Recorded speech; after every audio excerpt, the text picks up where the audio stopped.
तो आज अपन लोग देखने वाले हैं बड़े दिनों बाद गेहूं को कि उसका एक हाथ जो कट गया था वो एक हाथ के साथ क्या करने वाला है आगे में उसका फ्यूचर प्लान्स देखेंगे और हमारे लीडर जी के बारे में देखेंगे जो कि बहुत दिनों बाद मिलेंगे। तो चलिए अपना वीडियो स्टार्ट करते। तो hey guys, level up in past के एपिसोड 84 को लेकर अपन आ चुके हैं। जैसा कि लास्ट एपिसोड में हम लोगों ने देखा था योसंग और जिन्हों मिलकर के शैडोलेस को लेकर के वापस आ गए होते हैं डेमोनिक कल से बचा करके। अब एपिसोड 84 के स्टार्टिंग में सीन दिखाया जाता है जहां पर ग्यू अपना ट्रेनिंग हॉल में ट्रेनिंग कर रहा होता है लीडर जी के साथ अपना वुडन आर्म के यूज के साथ में। जैसे अपना वुडन आर्म का यूज करता है तो जैसे नीचे में लगता है पूरा धरती फट जाता है।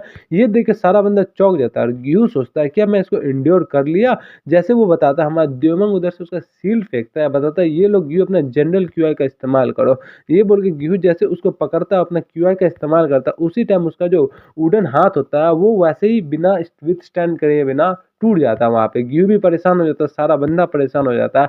यहाँ से पीछे से ओल्ड मैन यानी कि पपेट मास्टर जोर से चिल्ला के बताता है क्या मैं तुमको कितना बार बताऊं कि तुमको अपना स्ट्रेंथ को कंट्रोल करना है, तुमको समझ में नहीं आता है। ये सुन के ग्यू बताता है क्या ओल्ड मैन अगर मैं अपना इतना कम स्ट्रेंथ भी यूज नहीं कर पाऊंगा तो मैं फाइट कैसे करूंगा और मैं जीतूंगा कैसे। अगर इसी हिसाब से चलते रहा तो मेरे को कोई भी बैंडर्स आके मेरे को हरा के निकल जाएगा। ये सुन के हमारा पपेट मास्टर जोर से चिल्ला के बताते हैं कि अगर वुड जो है वो तुम्हारा इतना ज़्यादा इंटरनल एनर्जी और स्ट्रेंथ को संभाल नहीं पा रहा है, अगर तुम इसको कंट्रोल नहीं करोगे तो पूरा जिंदगी और बिना आर्म के रहो। समझ में आया। ये सुन के हमारा प्रिंसिपल जी बताते हैं तो वुड के अलावा आप आयरन या फिर कोई और स्टील से क्यों नहीं बना देते जो इसका इंटरनल क्यूआ इस्तेमाल कर सके। ये सुन के हमारा पपेट मास्टर बनाता है कि अगर ये कोई सेपरेट वेपन होता तो हम लोग कर सकते हैं, लेकिन ये तो बॉडी का ही पार्ट है और खासकर ये आर्म है। अगर हम लोग मेटल से बनाएंगे तो मेटल अगर इसका बॉडी से डायरेक्टली टच हुआ तो वो टॉक्सिन रिलीज करेगा और इसका अंदर का एनर्जी सारा एब्जॉर्ब कर लेगा, जिसकी वजह से क्यूआई डेविएशन में चला जाएगा। ये सुन के ग्यू बताता है क्या तो वो जो वुड है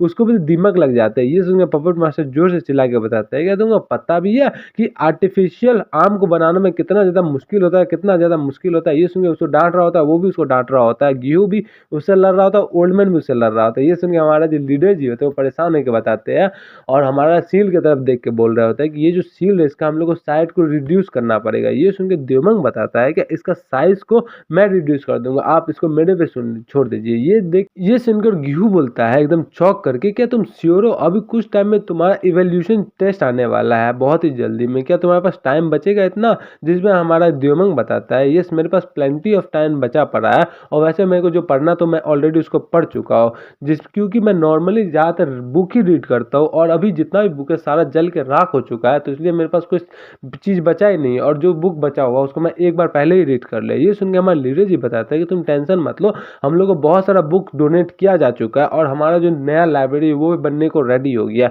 ये तो उनके दोनों आपस में बात कर रहे थे, पीछे से ग्यू सोच रहा होता है कि हमारा द्योमंग के बारे में कि इस बंदा जब से हम लोग वापस आया है जिजियांग से तो हमेशा मेरा बिना रुके बिना थके मेरा हेल्प किए जा रहा है ये बंदा। और वो जो लड़की आई थी नॉर्थ पोल से और वो जो कॉमेट वाला गाय है वो सब हम लोग का फ्रेंड बन चुका है, बहुत ही अच्छा फ्रेंड बन चुके हैं। इन सब के रेस्पेक्ट में एक आम खोजना मेरे को बहुत ज़्यादा ठीक लगता है, क्योंकि पूरा आदमी किसी किसी आदमी का ऐसा होता है जो अपना पूरा ज़िंदगी खो देता है, पूरा ज़िंदगी जी लेता है स्ट्रगल में और उसको एक भी ट्रू फ्रेंड नहीं मिलता। लेकिन मेरे को यहाँ पे इस ज़िंदगी में बहुत सारा ट्रू फ्रेंड मिला है, इसलिए मेरे को कोई गम नहीं मेरा एक हाथ का खो गया। ये सुन के जैसे उसका कंधा पे हाथ देता है ये देख के हमारा द्योमंग बताता है क्या तुम ठीक हो, क्या तुमको अच्छा फील नहीं हो रहा है। ये सुन के हमारा ग्यू बताता है मेरे को खुद ही नहीं पता। ये बोले दोनों आपस में बात कर रहे होते जहाँ पे हमारा ग्यू बता रहा होता है लीडर जी को क्या लीडर जी इस टाइम पे जहाँ पे आपका खुद का पोजीशन दाव पे लगा हुआ है, आप अपना पोजीशन बचाने के जगह पे मेरे पे कंसंट्रेट मेरे पे फोकस कर रही है, ये ठीक रहेगा। आपको अपना पोजीशन नहीं बचाने के लिए सोचना चाहिए। जैसे ग्यू ये बात बोलता है डायरेक्ट लीडर जी का एकदम दिल में जाके लगता है ये बात। तो ग्यू और बताता है कि और ज़्यादा टेंशन मत लो वो वैली का, और उसके और बताता है कि आपने स्मॉल सेक्ट को बहुत सारा चीज़ से बचाया है 9 ग्रेट फैमिली और 5 ग्रेट सेक्ट का डिस्क्रिमिनेशन होने से, लेकिन क्या हो गया वो लोग भी तो आपका सपोर्ट करने के लिए अभी तक आगे नहीं आए। क्या उन लोगों को लगता है कि अगर वो लोग आगे आएंगे तो वो लोग भी आपके साथ साथ फंस जाएंगे। जहाँ पे हमारे लीडर जी बोलते हैं कि तुमको मैं बहुत ज़्यादा अप्रिशिएट करता हूँ, तुम मेरे बारे में चिंता हो, लेकिन ये सब मेरा पोजीशन है। अब मैं जो भी अपना पोजीशन है उसको मैं आप समझ जाओ कि मेरे को क्या करना है। अगर मैं हारूंगा मेरे को एक स्टेप नीचे ही जाना पड़ेगा। जहाँ सुन के हमको बताता है प्रिंसिपल जी, वैसे भी ये ऑब्वियस सी बात है वो फेयर नहीं होने वाला है। ये सुन के बताता है हमारा पपेट मास्टर कि 10 में से 9 बार तो हेयरिंग होगा ही नहीं। वैसे भी इस बार तो डिसिप्लिनरी कमीशन में हो रहा है, जहाँ पे डिसिप्लिनरी कमेटी मतलब होता है कि जहाँ पे बहुत सारा पर्सन मीटिंग करते हैं एक बंदे का पर्सनल फॉल्ट्स के बारे में। ये सुन के हमारे लीडर जी बताते हैं क्या ये तो रेगुलर कमेटी से अलग है ना, और उसके अलावा ये तो पब्लिकली होगा ना, पब्लिकली हेयरिंग में जाएगा। ये सुन के हमारे प्रिंसिपल जी बताते हैं कि तुम इतना सारा पता ही है फिर भी तुम अपने हाथ पे हाथ धर के बैठे हुए, इसका क्या ही मतलब है। ये सुन के हमारा बताता है क्या कि ये ऑब्वियस ही बात नहीं है कि डिसिप्लिनरी कमेटी एक प्राइवेट ऑर्गेनाइजेशन और हेयरिंग जो पब्लिकली होगा। क्या सही बोल रहा हूँ ना? जिसमें प्रिंसिपल जी बताता है कि ये तो कॉमन सी बात है। जिसपे लीडर जी आगे बताते हैं कि वैसे भी मैं जितना ज़्यादा प्रॉपर मेथड यूज़ कर सकता था वो लोग बहुत ज़्यादा कर चुके हैं। अब मेरे को उतना कुछ समझ में नहीं आ रहा। मैं समझ गया कि मेरे को क्या करना है क्या नहीं करना। मेरे को यहाँ पे चुपचाप शांत रहना और देखना पूरा माहौल को, क्योंकि मेरा कोई इंटेंशन नहीं इसको छोड़ के जाने का, और मैं इसको फोकस करूंगा, मैं इसको फेस करूंगा। ये सुनकर सारा बंदा हैरान हो जाता है।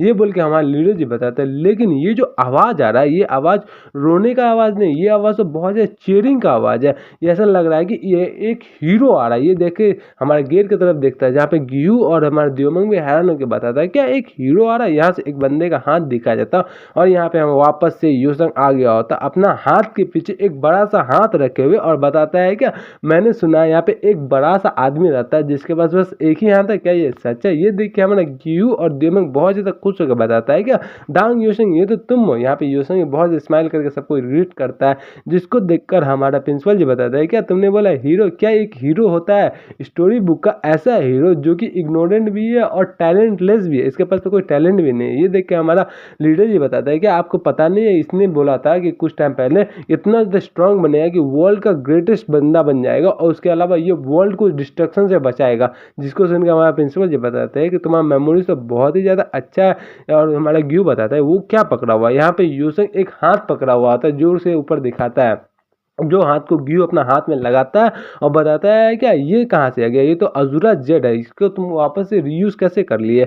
जहाँ पे बहुत ज़्यादा चमक रहा होता है वो अज़ूरा जेड, जहाँ पे हमारा बताता है द्योमंग कि ये तो बहुत ही ज़्यादा रेयर चीज़ है, ये अज़ूरा जेड बहुत ही मुश्किल से मिलता है और तुम्हारे पास इतना ज़्यादा कैसे है। ये सुन के यूसंग सोचता है कि मेरे पास जो भी बचा हुआ था अज़ूरा लाइट ब्लेड बनाने के बाद मैं सारा मटेरियल अपना क्राफ्टमैन को दे दिया और बोला क्या मेरे पास बस इतना ही बचा और तुम्हारे पास एक रात है, एक रात में एक आम बना के दे दो, और मेरे पास ज़्यादा बचा नहीं से तुम उसको बर्बाद नहीं कर सकते। ये सुनकर मैं पपेट मास्टर एकदम हैरान होकर बताता है कि अज़ूरा लाइट जेड, मैं समझ रहा इस वर्ल्ड में इस मटेरियल से अच्छा कोई भी नहीं है, स्ट्रांग नहीं है, जो कि तुम्हारा इंटरनल एनर्जी के कैपेबल हो और तुम्हारा बॉडी को भी हार्म ना कर सके। ये तो बहुत ही मस्त मैटर है। ये सुनकर गियू बताता है लेकिन ये तो मूव ही नहीं कर रहा है, ये कैसे मूव करेगा। यूसंग बताता है कि तुम्हें डिफरेंट डिफरेंट फॉर्म्स के बारे में सोचना पड़ेगा और उसका अपना इंटरनल एनर्जी इसके अंदर डालना पड़ेगा तब ये फॉर्म होगा। तो यहाँ पे गियू बोलता है कि डिफरेंट फॉर्म क्या ऐसे करके ये बोले कुछ सोचता है वो एकदम नोकीला चीज़ बन जाता है। ये देखिए सारा बंदा हैरान हो जाता है। यूसंग बताता है कि तुम क्या इमेजिन कर रहे थे, जिसको सुनकर गियू बताता है कि मैं तो एक स्पेयर के इमेजिन कर रहा था, और बताता है क्या बस ये एक बार ही चेंज हुआ, वापस से जब ये हाथ बना तो वापस से ये चेंज क्यों नहीं कर पा रहा। जिसको सुनकर यूसंग भी हैरान होकर बताता है क्या मेरे समय में तो ऐसा केस नहीं है, मतलब कितने बार यूज़ कर सकता हूँ। पीछे से पपेट मास्टर बताता है इडियट, ये जो असुरा लाइट जेट है इसका तुम फ्रीली मूव नहीं कर सकते हो जितना मन उतना मार, क्योंकि उसको एक परफेक्ट शेप दे चुका है। अब तुमको उसको फ्रीली मूव करना है तो तुम्हारा वेपन नहीं है जिसको तुम फ्रीली मूव कर सको। अगर तुमको उसको फ्रीली मूव करना है तो तुमको इसको जॉइंट देना पड़ेगा। तो इसलिए चलो इसको जॉइंट देते हैं, जिसके वजह से ये तुम्हारा हाथ में रियल आर्म के जैसा मूव करने लगेगा। ये सुनकर दोनों हैरान होकर बताते हैं क्या जॉइंट्स, जहाँ पे हमारा प्रिंसिपल जी बताता है कि कितना समय लगेगा जॉइंट्स लगाने में, जिसपे हमारा पपेट मास्टर बताता है कि ज़्यादा लंबा समय तो नहीं लगेगा, क्योंकि हम लोग के पास इस जुजियांग के ग्रेटेस्ट आर्टिशियंस है और मैं भी तो हूँ जो कि वर्ल्ड के ग्रेटेस्ट आर्टिशियंस में से एक है, जो कि वुडन डॉल्स बनाते हैं। सब लोग एक साथ ही काम करेंगे। ये देख के हमारे लीडर जी बताते हैं कि यहाँ पे बेस्ट मटेरियल है, बेस्ट क्राफ्टमैन है, और क्या ही चाहिए तुमको इससे अच्छा। अब तो मज़ा ही आ जाएगा। जिसमें गिहू बताता है ये सारा थैंक्स जाता है हमारे हीरो के तरफ में, जहाँ पे हमारे यूसंग बताता है क्या हीरो तुम मेरे को मॉक कर रहे हो। ये सुन के हमारे पीछे से शैडोलेस और हमारा जिन्नो भी आता है, जहाँ पे शैडोलेस करता है और बताता है अगर इंट्रोडक्शन खत्म हो गया तो इधर भी ध्यान दे। तो ये बोल के प्रिंसिपल जी, यानी कि प्रिंसिपल जी का दूसरा नाम है डिवाइन स्क्राइब, कि आपने मेरे को मिलने के लिए बुला रहा था। जहाँ प्रिंसिपल जी बताते हैं कि थैंक यू वहाँ पे आने के लिए शैडोलेस। वापस हम लोग सीन दिखाया जाता है दूसरे जगह पे, जहाँ पे वाइस प्रिंसिपल अपना गार्ड के साथ जा रहे होते एल्डर ऑफ काउंसिल में। जहाँ पे एल्डर ऑफ काउंसिल में जाने के बाद बुद्धा मास्टर से बताते हैं ग्रैंड मास्टर, मेरे को एक रिपोर्ट रिसीव हुआ जहाँ पे शैडोलेस को एक किसी बंदे के साथ देखा गया जो कि हमारे इस स्ट्रीट में घूम रहा था सुबह में। शैडोलेस वही बंदा जो कि वर्ल्ड का ग्रेटेस्ट थीप है। ये सुन के हमारा ये बंदा भी हैरान हो जाता है और हमको बताता है वाइस प्रिंसिपल कि मेरे को सस्पेक्ट है इस बारे में कि शैडोलेस और हमारा जो डिवाइन यानी कि प्रिंसिपल ये दोनों आपस में मिले हुए डेमोनिक फ्रैक्शन से और दोनों हाथ ज्वाइन कर लिए। अगर हम लोग इस चीज़ को प्रूफ कर दिए और हम लोग को इस चीज़ का एविडेंस मिल गया तो हम लोग उन सबको एक्सपेल कर सकते हैं और खासकर प्रिंसिपल जी को एक्सपेल कर सकते हैं।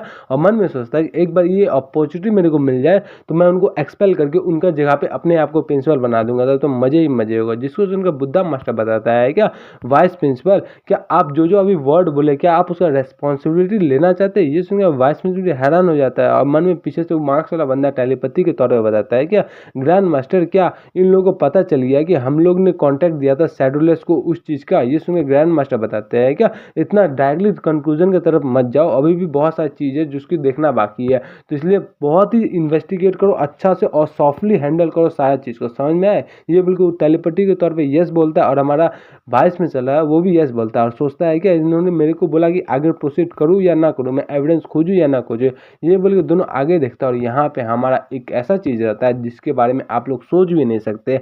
यहाँ पे हमारा बुद्धा रेलिक होता है जो कि लास्ट चैप्टर में जिसको हमारा बुल्गी खोज रहा था वो फाइनली हमारा इसके पास है, बुद्धा मास्टर के पास। ये कैसे हो गया। तो चलिए तो मिलते हैं नेक्स्ट वीडियो में। नेक्स्ट वीडियो का मैं थोड़ा बहुत आपको हिंट दे देता हूँ कि नेक्स्ट वीडियो में बहुत ही ज़्यादा गजब चीज़ आने वाला है जो कि जिसको आप वो जीनियस बंदा में से एक बोलते हैं वो आ सकता है।